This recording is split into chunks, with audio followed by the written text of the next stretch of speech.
जम्मू कश्मीर की राजनीति की बात की जाए तो विपक्षी दलों के नेता हमेशा ये कहते रहे कि हाँ जम्मू कश्मीर के लिए आगे आ रहे हैं, तभी गठबंधन सरकारों का दौर यहाँ पर रहा। लेकिन जब से धारा 370 का मुद्दा भाजपा ने बुनाना शुरू किया साल 2014 से लेकर 19 तक, कहीं ना कहीं विपक्षी दलों ने ये कटाक्ष किया कि आखिरकार ये कैसे हो सकता है, ये एक मुद्दा ही रह जाएगा। लेकिन उस सरकार ने, एनडीए की सरकार ने धारा 370 की समाप्ति की और उसके बाद तमाम नेता जो थे यहाँ पर कटाक्ष करते रहे कि ये किस तरह से माहौल जम्मू कश्मीर को देखने को मिल रहा है कि हम अपग्रेड नहीं हो रहे हैं, हमारी प्रमोशन नहीं हो रही, हमारी डिमोशन हो रही है, क्योंकि एक स्टेट को यूटी में तब्दील किया गया और ऐसा हमने कभी सोचा नहीं था। तमाम नेता कटाक्ष करते रहे, लेकिन 1 साल बीत चुका है। कुछ लोग जो नज़रबंद थे वो रिहा हो चुके हैं, लेकिन कुछ लोग अभी भी नज़रबंद ही हैं। लेकिन जम्मू कश्मीर में हाल ही में गठित अपनी पार्टी का क्या इस पर स्टैंड है और किस तरह से देखते हैं कि 1 साल होने को है और कुछ यहाँ पर राजनीतिक दल इसको ब्लैक डे ऑब्जर्व कर रहे हैं और भाजपा जश्न के माहौल में और कह रही है कि दीपमाला देखने को मिलेगी। तो विक्रम जी मेरे साथ है, क्या लगता है क्या है कि कैसे ऑब्जर्व करोगे, ब्लैक डे करोगे या जश्न मनाओगे? देखिए, जहाँ तक अपनी पार्टी का सवाल है, हमारा डे 1 से जब 8 मार्च को पार्टी का गठन हुआ तब से ये स्टैंड रहा है कि 370 जो है वो भारतीय जनता पार्टी के मैनिफेस्टो का एक हिस्सा था और उन्होंने उसको इम्प्लीमेंट किया और उसका मामला अभी सुप्रीम कोर्ट में चल रहा है और आगे चलने की ज़रूरत थी। वक्त के अनुसार वक्त की मांग थी, वक्त की पुकार थी कि आगे लोगों की बातों को, लोगों की समस्याओं को, लोगों की जो दिक्कतें हैं उसको आगे लाए, जो एक राजनीतिक दल का काम होता है।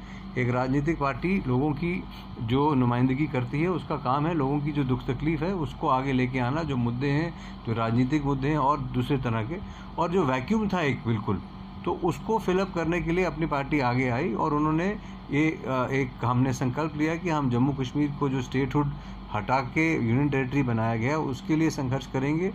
डोमिसाइल जो नौकरियां हैं, डोमिसाइल यहाँ के लोगों के लिए, उसके लिए संघर्ष करेंगे कि यहीं के लोगों को मिले, और जो ज़मीन है हमारी उसका भी जो जुडिशियस यूज़ हो, अगर बाहर के लोग जो आए उनको भी दी जाए, पर यहाँ के लोगों की ज़मीन क्योंकि लिमिटेड है, एग्रीकल्चरल ज़मीन भी लिमिटेड है और दूसरा जैसे जियोग्राफी जो स्टेट की है उसको देखते हुए कम ज़मीन है हमारे पास, पथरीले इलाके, पहाड़ ज़्यादा हैं, तो उसको कैसे बचाया जाए। भाजपा कह रही है कि विकास की धारा बहने वाली थी। गृह मंत्री ने कुछ यहाँ पर बिंदु गिनाए थे उस समय के, अलगाववाद खत्म होने वाला है, भ्रष्टाचार खत्म होने वाला है।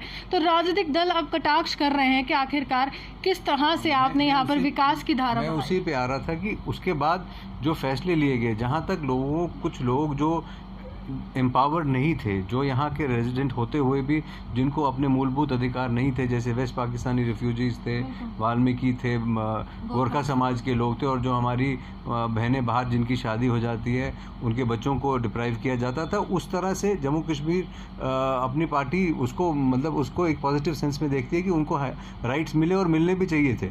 पर जो छीना गया यहाँ से और जो वादे किए गए थे कि ये सब जाने के बाद जम्मू कश्मीर को मुख्य धारा में आ जाएगा, अलगाववाद ख़त्म हो जाएगा। आप रोज़ देखते हैं एक ना एक इनकाउंटर कश्मीर में चल रहा है। आज अगर हालात ठीक होते 1 साल बाद तो क्या ज़रूरत थी 2 दिन का कर्फ्यू लगाने की कश्मीर में? क्या ज़रूरत थी इंटरनेट रिस्ट्रिक्शन अभी तक रखने? बहुत बड़ा सवाल है विक्रम जी, जब आप गृह मंत्री व प्रधानमंत्री से आपके तमाम नेता मिले थे, क्या उस समय जम्मू कश्मीर के हालातों की चर्चा हुई थी? क्या उस समय ये कहा गया था कि आपने धारा 370 की समाप्ति बुनाते हुए कुछ मुद्दे सामने रखे थे? क्या इस समय ज़मीनी सतह पर वो है? उस समय जब हम मिले थे तो उन्होंने कहा था कि अभी हालात नॉर्मलसी की तरफ आ रहे हैं और आने वाले दिनों में हम तमाम ऐसी चीज़ें करेंगे जिससे कि जम्मू कश्मीर को तरक्की और प्रगति के रास्ते पे हम आगे ले जा सकें। पर वो कहने में ही रह गया। अभी तक हमारा संघर्ष इसलिए चल रहा है, और जो लोग सोच रहे हैं आज आप 1 साल पे जैसे सब मीडिया वाले इस पे कार्यक्रम कर रहे हैं, कहीं ना कहीं ये सोच है कि जम्मू कश्मीर ने क्या खोया और क्या पाया। तो मुझे लगता है कि अगर हम आज की स्थिति देखें कि अगर जम्मू की बात करें तो यहाँ नौजवान सड़कों पे है, यहाँ अलग अलग डेली वेजर्स की बात हो, जो समाज का हिस्सा है, जो रहबरे खेल की बात हो, रहबरे ज़राअत की बात हो, जो हमारे हेल्थ सेक्टर के एम्प्लॉयज़ हैं उनकी बात हो, नर्सिस की बात हो, जिन्होंने टेक्निकल कोर्सेज किए हैं उनकी बात हो, वो सब लोग चिंता में हैं। कल ही हमने देखा कि टोल प्लाज़ा पे लोकल लोगों और उनके एम्प्लॉयज़ के बीच में झगड़ा हुआ। टोल प्लाज़ा पे से भी लोग उत्तेजित हैं। नौकरियां जब आती हैं तो वो भी अभी तक मुझे लगता नहीं, जो 50,000 नौकरी 3 महीने में सत्यपाल मलिक जी ने कहा था दी जाएंगी, वो भी आज तक सपना ही रह गया। नौकरियों में भी आप देखिए क्लास 4 पहले जब डोमिसाइल आया उसके बाद तो तमाम चीज़ें जो हो रही हैं, मुझे कहीं भी एक चीज़ ऐसी नज़र नहीं आ रही जो जम्मू के लोगों के हक में निकलती हो या जम्मू कश्मीर के दोनों नजर नहीं आ रही। लेकिन भाजपा का तर्क ये है कि जम्मू कश्मीर के लोग एक नया उजाला देख रहे हैं, नया बदलाव देख रहे हैं। अब यहाँ पर गिलानी के जो परिवार से संबंधित लोगों को नौकरियां नहीं मिलेंगी, मेरिट के बेस पर मिलेगी, परिवारवाद की राजनीति खत्म हुई। ये तर्क है भाजपा का। तर्क जरूर है उनका, पर ग्राउंड पे रियलिटी क्या है? ग्राउंड पे रियलिटी ये है कि अगर लोग इतने खुश होते तो फिर वो उत्तेजित ना होते जब आपने पहला डोमिसाइल लॉ लाया। आपको क्यों उसको वापस लेना पड़ा? आपने, अगर कोई होम मिनिस्ट्री, इतना बड़ा देश है, अगर एक कानून लाया था जिसमें आपने केवल ये समझा कि जम्मू कश्मीर के बच्चे जो हैं वो क्लास 4 के लिए ही उनको रिजर्वेशन दी जाए, तो और बाकी अगर बाहर के लोग, अगर लोग खुश होते तो फिर इस पर रोष प्रकट नहीं करते। क्यों होता है कि भाजपा, जब ये टेस्टिंग लेबोरेटरी हो गई है कि कोई टेस्ट होता है भाजपा स्वागत करते, कहते केंद्र ने बहुत अच्छा किया। लेकिन ट्विटर की बात की जाए, सोशल मीडिया में जब कैंपेन लॉन्च होती है कि Jammu Kashmir against domicile law, उसके बाद कहते हैं कि बदलाव हुआ है, हम क्रेडिट ले रहे हैं। आपसे वही कह रहा हूँ कि क्रेडिट की राजनीति भारतीय जनता पार्टी हमेशा से करती आई है। जो आज इनकाउंटर भी कश्मीर में होते हैं, जो टेररिस्ट को मार गिराती है हिंदुस्तान की फ़ौज, वो पहली दफ़ा तो हुआ नहीं, कितने सालों से मार रही है और जवान शहीद हुए हैं, तो उसका क्रेडिट उनको देने के बजाय वो भी ये खुद लेना चाहते हैं। और उसके साथ साथ जितना भी इनकी जो इन्होंने काम किए हैं, जिस तरह से इन्होंने स्टेट को अभी तक अफसरशाही के अंदर झोंक दिया है, बिल्कुल यहाँ राजनीतिक जो चुने हुए लोग हैं उनकी कमी महसूस हो रही है। इलेक्शन कहीं दूर दूर तक नज़र नहीं आ रहे हैं, लोगों की परेशानियाँ बढ़ती जा रही हैं। सो एक साल में आपने क्या ऐसा दिया सिवाय बातों और वादों के? और खुशी तो मनाते हैं लोग, अगर लोग निकलते सड़कों पे खुशी मनाने के लिए, एक राजनीतिक दल खुशी मना रहा है वो एक अलग बात है। वो आज उनको खुशी ज़्यादा इसलिए मनानी पड़ रही है क्योंकि उनको पता है एक साल में हमारा क्या नुकसान हुआ है जम्मू में।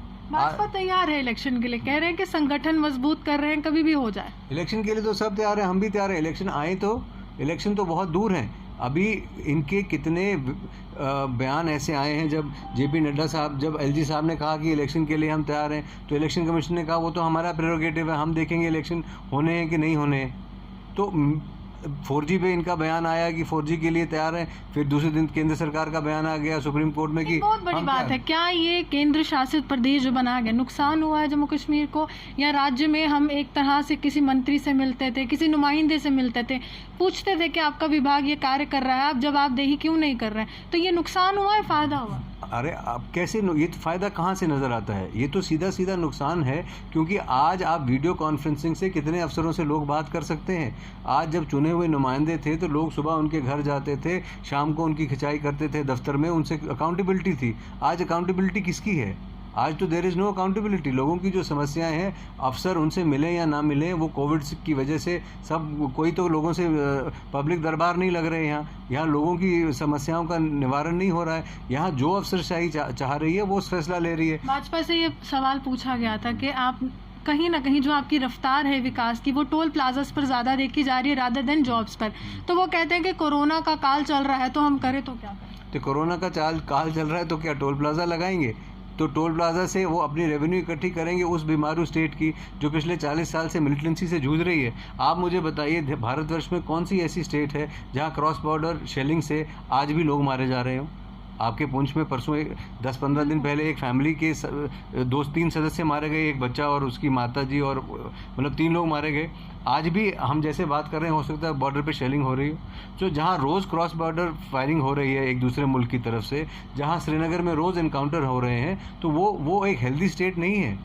और आपने उसके बाद जो फंड क्रंच यहाँ है, जिस किस्म के तमाम डिपार्टमेंट्स के पास पैसा नहीं है, और जितने लोगों ने काम किए हैं पिछले 5-5 साल के, जिन कॉन्ट्रैक्टर्स ने काम किए उनको पैसा देने को नहीं है। टोटल फंड क्रंच है, क्योंकि एक यूनियन टेरिटरी की फंड एलोकेशन और एक स्टेट की फंड एलोकेशन में फ़र्क होता है। और ये इतनी बड़ी जियोग्राफिकल एंटिटी है जम्मू कश्मीर, ये पौंडीचेरी और चंडीगढ़ तो है नहीं कि आप इसको यूनियन टेरिटरी बना के चला लेंगे। तो यहाँ की पॉलिटिकल एस्पिरेशंस को ध्यान में रखते हुए, यहाँ की जियोग्राफिकल दिक्कतों को ध्यान में रखते हुए, अभी भी यहाँ ऐसे गाँव हैं जहाँ पानी नहीं है, बिजली नहीं है। सो इन सब को देखते हुए मुझे लगता है अगर केंद्र सरकार इतनी सेंसिटिव है और जम्मू को हमेशा एक लेबॉर्ट्री के इस तरह से गिनी पिग्स की तरह जम्मू के लोगों को इस्तेमाल किया जाए हर प्रशिक्षण के लिए और उसके बाद छोड़ दिया जाए, और ये ना देखा जाए कि इनकी भलाई के लिए अगर कम से कम अगर केंद्र संवेदनशील होती तो इस कोविड में जो हम महामारी में से लड़ रहे हैं, हमारे पास रिसोर्सेज नहीं है, एक पैकेज कम से कम जो रिलीजियस टूरिज्म से रिलेटेड और टूरिज्म से रिलेटेड लोग हैं मेजॉरिटी, वो दिया जाना चाहिए था। एमपी जो है सांसद जुगल किशोर शर्मा यही सवाल किया था, वो कह रहे कि जल्द आएगा, राहत मिलेगी। तो जल्द तो हम सोच रहे हैं, हम कब से सुन रहे हैं, ये 1 साल तो बीत गया। अगर इस वक्त जब संकट है, जब लोगों की नौकरियां जा रही हैं, जब प्राइवेट सेक्टर भी डिसंगेज कर रहा है लोगों को, और आपके पास कोई ऑप्शन नहीं है, आप नौकरियां भी नहीं दे पा रहे हैं, तो लोग सर्वाइव कैसे करेंगे? इस वक्त तो सर्वाइवल का सवाल है। हम देख रहे हैं धीरे धीरे क्राइम नेटवर्क, क्राइम रेट जो है वो भी जम्मू में बढ़ रहा है, स्नैचिंग, चेन स्नैचिंग के इंसिडेंट्स हो रहे हैं, और धीरे धीरे क्योंकि बेरोज़गारी इतनी ज़्यादा है, उसको कंट्रोल करने के लिए गवर्नमेंट के पास कोई मैकेनिज्म नहीं है। और जो लोग डायरेक्टली इफेक्टेड हैं, जैसे माता वैष्णो देवी के टूरिज्म से, रिलीजियस टूरिज्म से पूरी जम्मू की इकॉनमी चलती थी, वो बंद है। अमरनाथ जी की यात्रा इस साल भी नहीं हुई, वो भी बंद है। हज़ारों लोग यहाँ आते थे, यहाँ खरीदते थे, लोगों की इकॉनमी चलती थी। गरीब लोग, पिट्ठू, घोड़े वाला वो भी कमाता था, ऑटो वाला भी कमाता था। आज आप देखें ऑटो स्टैंड पे किसी पे जाके ऑटो खड़े हैं, क्योंकि टूरिस्ट नहीं है, यात्रु नहीं है। सो इसलिए इस बीमारू स्टेट को स्पेशल अटेंशन की ज़रूरत है। ये देश की लास्ट स्टेट है। पेंशन दिया है ना, केंद्र शासित प्रदेश बना है, हाँ, केंद्र के अधीन है। हाँ, एक बहुत बड़ा और सवाल टोल है प्लाजा दिए हैं। विक्रम जी, एक बहुत बड़ा सवाल है। National highway authority of India केंद्र के अधीन है, नितिन गडकरी केंद्रीय मंत्री हैं, तो ऐसा क्या हो जाता है कि इनकी चिट्ठी वहां तक पहुंचती नहीं है? आप कह रहे हैं कि स्पेशल स्टेटस है, ये है, वो है, हर एक चीज़ इन्होंने वहां पर कहा कि हाँ हमने उसको हटाया, केंद्र शासित प्रदेश बना।